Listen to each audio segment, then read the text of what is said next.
के तपाईको फेसमा पिगमेन्टेसन धेरै छ?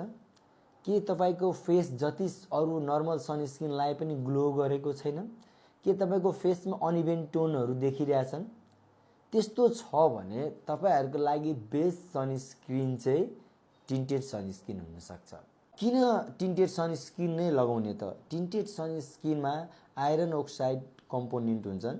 आइरन अक्साइडले के गर्दिन्छ भने तपाईको फेसमा आउने अल्ट्रा भायोलेट रेलाई रोक्ने काम गर्दिन्छन् र टिन्टेड सनस्क्रिन तपाईले लिन खोज्दै हुनुहुन्छ भने एसपीएफ 50 या त्यो भन्दा बढीको लिदा हुन्छन्। एटलिस्ट PA4 या PA4 छैन भने एटलिस्ट PA3 सम्म लिन सक्नुहुन्छ। र यो टिन्टेड सनस्क्रिन यति मात्र नभएर यदि तपाईले चाहिँ ल्यापटपहरु धेरै चलाइराख्नु भएछ भने ब्लू लाइट प्रोटेक्सनलाई पनि राम्रो काम गर्छ, किनभने यसमा जिंक अक्साइड भन्ने कम्पोनेन्ट हुन्छन्। फेसमा मेलाजमा छ या इभन टोन स्किन टोनलाई चाहिँ चेन्ज गर्नु छ, अलि ग्लोइङ गर्नु छ भने तपाईहरुको लागि बेस्ट सनस्क्रिन चाहिँ टिन्टेड सनस्क्रिन हुन सक्छ। मोर इन्फर्मेसनको लागि ह्यापी हेल्थ टिमलाई फलो गर्नुस्।